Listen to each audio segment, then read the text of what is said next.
thank you for those who read my short review on The Last Mughal by William Dalrymple, which tells a story of the last Mughal emperor, Bahadur Shah II, or Zafar as he was also known. There was a couple of things that stood out and that I didn't mention, and one was that when the British managed to suppress the uprising of 1857 and they captured Zafar, then they put him on trial, and basically that whole trial was flawed. And this is mentioned in the book as well, because they were charging him for treason, and that concept is just strange because who's the one committing treason here? He was the emperor and these guys were traders.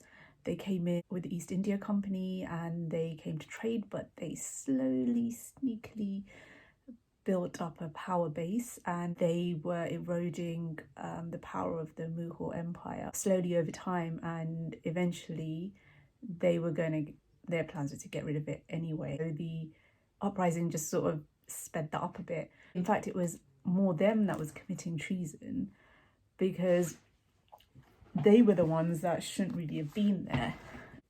And another point was about the issue of Islamophobia. We can see here that when the British suppressed the uprising, the treatment that they handed out to the Muslims, who they created this narrative that they were spearheading the revolt, which wasn't the case.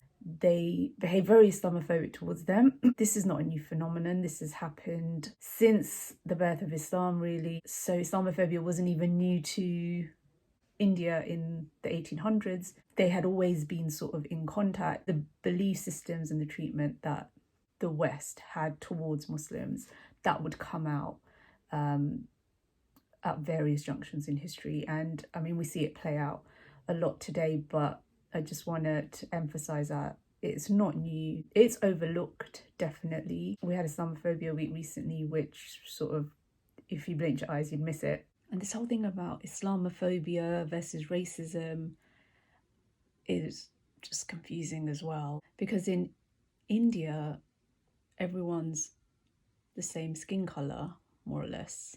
Yet one set of brown people at the moment are persecuting another set of brown people in the form of like the Indian government with their Islamophobic treatment of the Muslim population, which everyone's read about and seen in the news. So I think that the fact that it's overlooked on such a massive scale is very problematic and doesn't address the needs of the Muslim community who do face racism if they are of colour, but also on a regular basis for a long time have faced prejudice and ill treatment because of their religion. And as Muslims are of all different races, and we even have white Muslims, this issue really isn't discussed enough.